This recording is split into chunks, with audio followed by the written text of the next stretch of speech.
এই যে আপনার দীর্ঘকালের গণ আন্দোলন, ফ্যাসিবাদের বিরুদ্ধে গণতন্ত্রকে পুনরুদ্ধারের জন্য যে আন্দোলন, এই আন্দোলনকে খাটো করে দেখিয়ে এই যে প্রবণতা, এটা আপনার কোনোদিন সম্পূর্ণভাবে একটা ঐক্যকে প্রতিষ্ঠা করে না। এই মুহূর্তে আমাদের সবচেয়ে বেশি প্রয়োজন কি, যে আমরা ফ্যাসিবাদকে সরিয়েছি, হাসিনাকে সরিয়েছি, কিন্তু একটা ইন্টারিম গভর্নমেন্ট আছে, যে ইন্টারিম গভর্নমেন্ট আমাদেরকে অতি দ্রুত আমাদের সকলের মতামত নিয়েই একটা সংস্কারের মধ্য দিয়ে তারা নির্বাচনে যাবে, যে নির্বাচনটা অবাধ নিরপেক্ষ হবে, জনগণের হাতে ক্ষমতা হস্তান্তর হবে, সেখানে প্রতিবন্ধকতার সৃষ্টি করছে।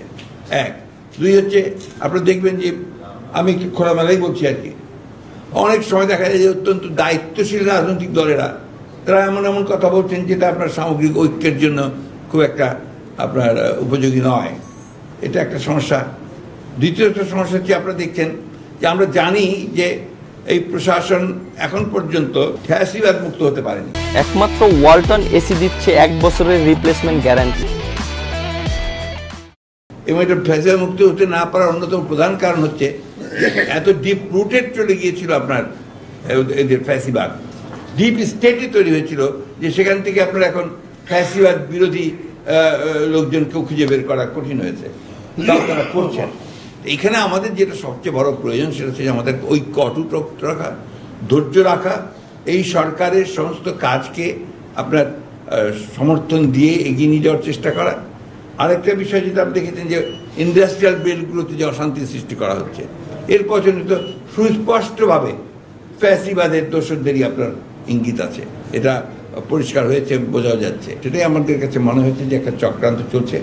উপরন্তু আপনি জানতে সোশ্যাল মিডিয়া ঠিক অতটা অভ্যস্ত নয়, তারপরেও আপনাদের কাছ থেকে শুনেছি বুঝি যে সীমান্তের ওপার থেকে আপনার আমাদের পতিত ফ্যাসিবাদী হাসিনা অডিও টডিও মাঝে মাঝে ফাঁস করে দেওয়া হয়, যেগুলোতে আপনার বিভিন্ন রকম বিভ্রান্তিকর খবর থাকে।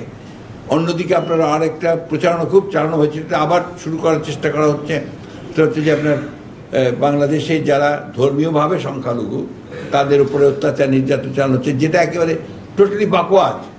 এটা আমরা শুধু নই, ভারত থেকে যে সমস্ত সাংবাদিকরা এসেছিল, অনেক এসেছিল, তারা পর্যন্ত এখানে এই সমস্ত তারা দেখে গেছে এবং তারা রিপোর্ট করেছে যে যেটা বলা হচ্ছে এটা সঠিক নয়।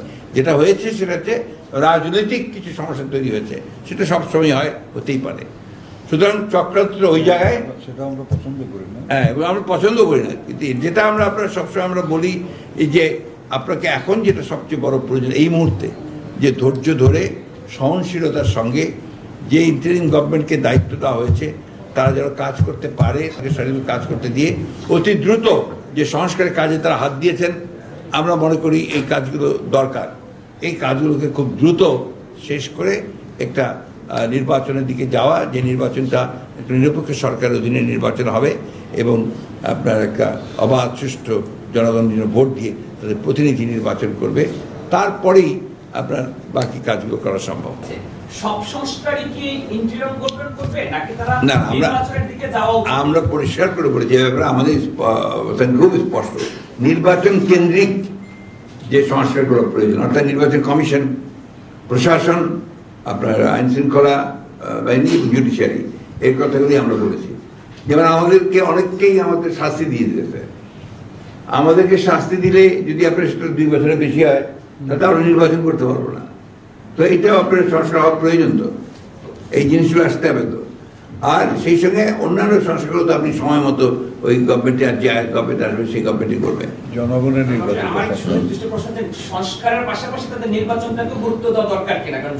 সবচেয়ে বেশি গুরুত্ব দেওয়া দরকার।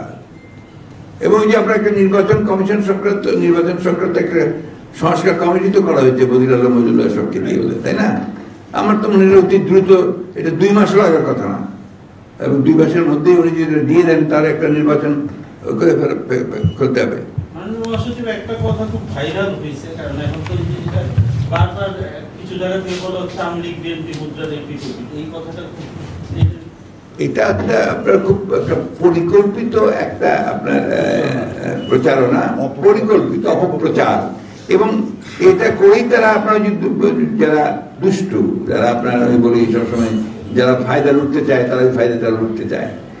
আওয়ামী লীগ কোনো গণতান্ত্রিক দল নয়, গণতন্ত্র বিরোধী একটা দল, গণতন্ত্রের বিরুদ্ধে অবস্থানকে দল হত্যাকারী একটি দল।